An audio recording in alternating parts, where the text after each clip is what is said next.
now listening to the Arsenal Therapy Podcast. Hello and welcome back to the 15-minute show, part of the Arsenal Therapy Podcast. Today we're going to talk Viktor Gyökeres. This guy absolutely lives and breathes Arsenal right now. No one has been more desperate to sign for the club, and we're going to look into his strengths, his weaknesses, and why I believe this guy would be a massive success for Arsenal, and it all comes back to mentality. This guy is absolutely determined to sign for us. He wants to wear the red and white. He wants to lead the line. He's kicking the door down to come to the club, and that's a huge positive sign. There are red flags to every player's game. There are weaknesses that we don't like, but there are a huge number of strengths with Viktor Gyökeres. But the thing that can't be overlooked right now is his mentality and his desire. Few players have ever over the years shown such a desire to move to Arsenal, and the way Gyökeres is going around this is a complete contrast to Sesko, who, for full disclosure, was my first choice attacking signing for Arsenal. He was the one that I felt could really become an absolute superstar, an Ibrahimovic level talent. But he, by contrast, is sitting on his hands, letting his agent make a meal of the whole negotiations and allowing Leipzig to hold out for absolutely crazy numbers for him, while Gyökeres is going on strike, breaking up with his girlfriend and booting the door down, giving up bonuses and so on. So let's get into it. Viktor Gyökeres, this is the bit that I'm going to pay the least attention to, which is his numbers, which sounds crazy because he scored 54 goals and got 13 assists in 52 matches last year. But ultimately, the reason for that is because Portugal and the Premier League are very, very different. It's going to be very difficult for him to replicate these numbers in the Premier League. I expect Gyökeres to score goals. I don't expect him to come anywhere close to these numbers.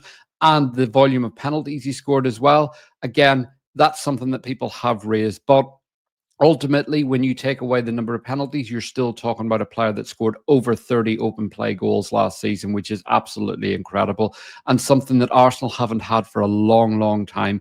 Even when Aubameyang was at the club, he hit penalties. This is something that I think the penalty numbers, there are a lot of penalties in there, but every top goal scorer hits penalties. Mo Salah scored about 8 last year. Henry scored penalties for Arsenal. Van Persie, Adebayor, Aubameyang, as I've already mentioned, Haaland hits penalties.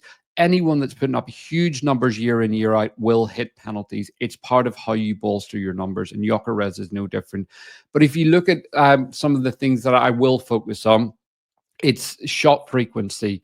The number of shots per game, 3.9. That's a huge, huge number compared to Sesko, who was hitting around 2.5 per game. Havertz, again, is in and around that number. We need someone that hits more shots. Big chance conversion, 56%. That's a huge number. Key passes, 1.94 per game. And even his duels one, it's something we'll get into. But look, this is a guy that just has got class in the final third. He is one-dimensional, but he also has that Alan Shearer factor about him that he just wants to get the goal and put the ball into the back of the net. So just in terms of his numbers, again, this is going to be a less stats-focused show. This is going to be more looking at his actual game. But one thing that stands out, he's in the 99th percentile for shot-creating actions. The reason that I'm highlighting this is because Arsenal are very, very highly ranked in high turnovers, but ranked very low in high turnovers to shots and to goals. This is something that I think Viktor Gyökeres can really allow us to thrive. How often do you see Arsenal win the ball high up the park and then lose it, or not create anything, or not turn that chance into that opportunity of territory into a shot? This is where you will get Gyökeres if Arsenal win that ball straight on his bike, straight in behind, and trying to get that ball either into a teammate or to goal as fast as possible. He will shoot from multiple angles. But you look at these numbers and everything jumps out the park. 99th percentile for non-penalty goals, non-penalty XG, so on, progressive carries, successful take-ons. Sporting do play a game that allow him to maximize these carries.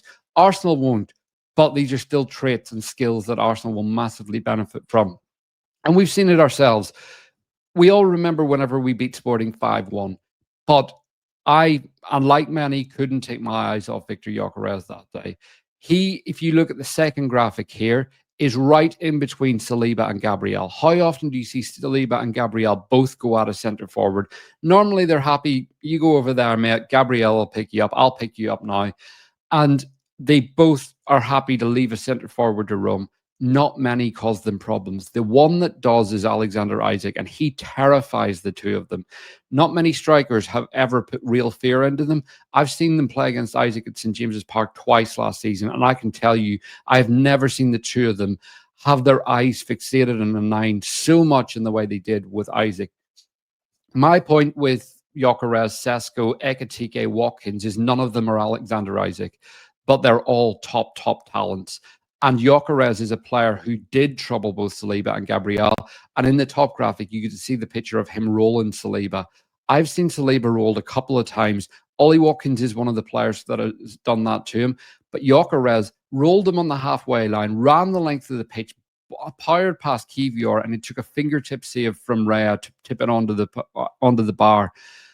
That was a 5-1 game. And what's interesting is that came in the 90th minute. That came right at the end of the game. Gyökeres, despite being 5-1 down, was still battling and hurrying and fighting for every ball and still trying to score. That's the kind of mentality Arsenal need. And this is what I think separates him from some other strikers. Not only is he desperate to come, he has got that.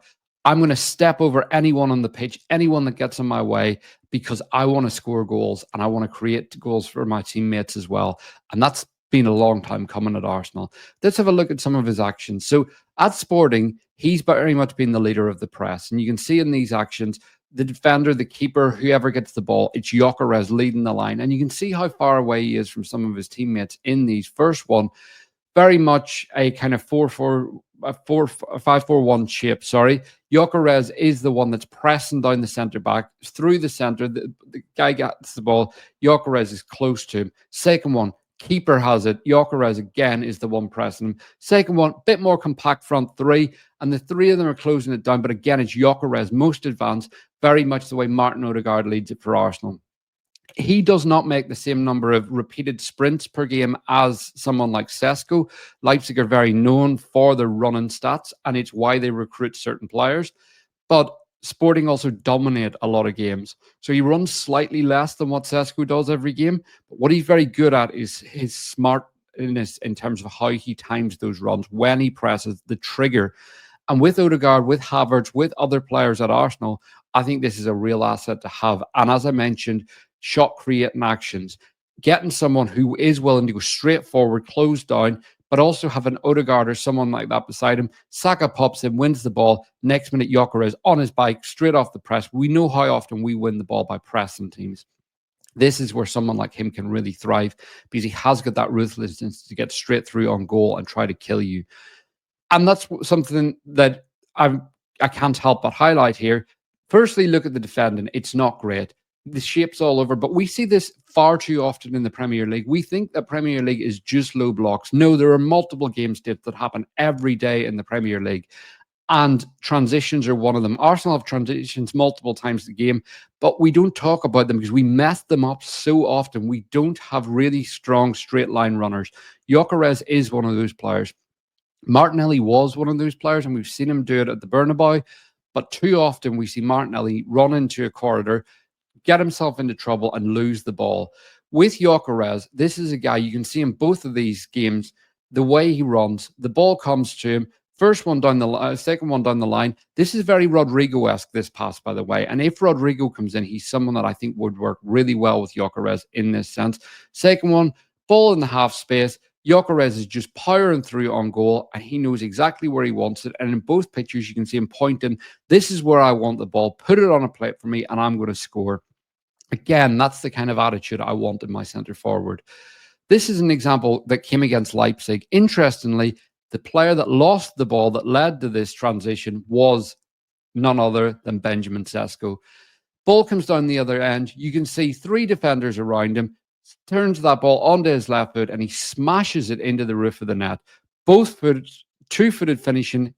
He can go high, he can go low, cross goal, you name it. One of the things about Gyökeres that I really like is his finishing is a bit unconventional. He doesn't care about a clean strike every time, and that catches keepers out. He just wants to get it towards goal.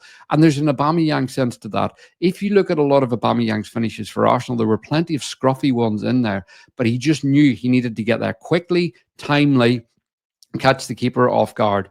With Gyökeres, there are times in a crowded penalty area that he takes a bit long to release his shot, but there's other times in situations like this that he gets the ball, he goes to go across goal onto his right, but drops the shoulder, shifts onto his left, and bang, straight into the back of the net, straight towards goal, and he powers it so fast that the keeper is basically stranded, and there's very little the keeper can do.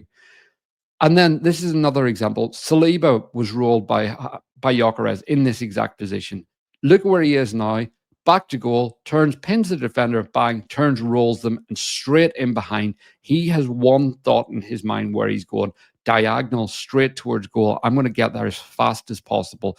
And again, when have we last seen this from an Arsenal player? Kai Havertz is one of my favorite Arsenal players. He's someone that I absolutely love, the roundedness of his game, everything that he offers. But these aren't the traits that Havertz has. These are skills that are very, very different. And I actually think that the two of them will really complement each other because Havertz is very good at creating space for his teammates. He can drag defenders across the park. And look at Gyökeres. People will look at, firstly, the volume of space that he has here. Look at how far the defenders are apart. And yes, that's absolutely true. But we do see that in the Premier League more often than people will care to admit. And this is in the Champions League. So one of the other things that people aren't looking at in this graphic is where are the rest of the Sporting attackers? In this instance, Viktor Gyökeres is a one-man attack.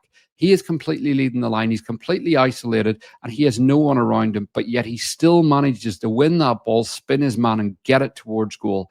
That for me is something that's being overlooked, is how much he can power up your attack just in isolation. At Arsenal, he's going to have Saka, Havertz, Odegaard. He's going to have players like Zubimendi, Marino, and whoever we have on the left wing, whether it's Martinelli and Trossard or a Madueke, a Rodrigo, Eze, any of these other players. He is going to now be surrounded by quality that he hasn't had before, and that in itself is going to be huge. But I mentioned him coming in onto his right foot. This is an example. You can see he gets the ball. He's going to go one way, but no, drops the shoulder and he shoots very, very quickly. First one, he gets that separation. The defender squaring him up, pushes it past him, opens his body up, separates the ball from himself, gets it out of his feet, bang, straight into the bottom corner. Keeper stranded. It's quick, it's accurate, and he doesn't just pass the ball in. He really fires it in with intensity. And he's not scared about missing. This is something that I've seen from Arsenal players since Aubameyang left. Havertz is a player whose head can drop in front of goal. Gyökeres will hit 10 shots. Harry Kane used to do this. Harry Kane was the definition of a striker that liked to get his angles in, liked to really get his range in very early in the game. Have that early shot, test the keeper, let them know you're there, and make the keeper know that you're going to work them. By the end of the game, Kane would still be shooting. And 9 times out of 10, Kane leaves the game with the goal. This is what Gyökeres has as well. It's that ability to just keep going, fighting, battling, shooting, and working, and really troubling defenders and troubling keepers. And that's the difference that I think will really help him succeed at Arsenal. And we saw it against City as well. He got a hat-trick in this game, 2 penalties, and one of them, look, he was playing against a very young defender that day, but it was still Man City. And again, in this instance, he ran from the halfway line, carried it. But I mentioned unconventional finishes. In this one, it's almost like an Ozil bounce finish without the finesse of an Ozil. He gets the ball, he's getting his arm across the defender, making himself big, bounce that over Ederson and into the back of the net. Why? Because he didn't wait for Ederson to set himself. He also didn't wait for himself to be set. And this is something, again, how often do we see Arsenal players take that extra touch because they want to be balanced and set? Gyökeres doesn't care about that because he can generate power whilst being off balance because he's strong. He strikes the ball very well, but he also knows he just needs to get it towards goal. And this is something that I really like in him because I think that other players at Arsenal don't have both that mindset and also that skill set.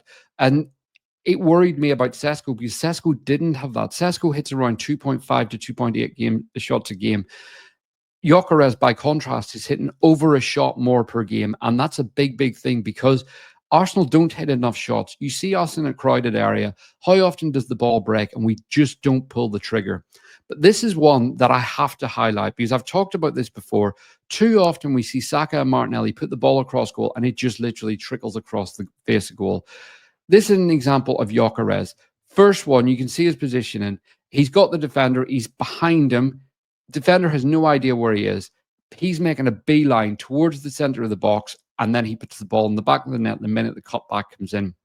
Last season, he scored around 6 of these, which you'll say isn't a massively high number. But I go back to the earlier point about Sporting and using Gyökeres to carry. I also highlight him in isolation and how he carries their attack. At Arsenal, we play in low blocks quite often. And again, I'll say low blocks are not the only game state. But if Gyökeres is facing low blocks repeatedly, you can put your mortgage on the fact he is going to break his neck to be in the position where he can scoop up the ball and put it in the back of the net from a Saka cutback. He's going to be training with Saka, Martinelli, and anyone else every day, knowing that Arsenal play a lot of cutbacks. He will be working in that. And there's an assumption that Gyökeres can't get better. Sesko can. Gyökeres only just turned 27.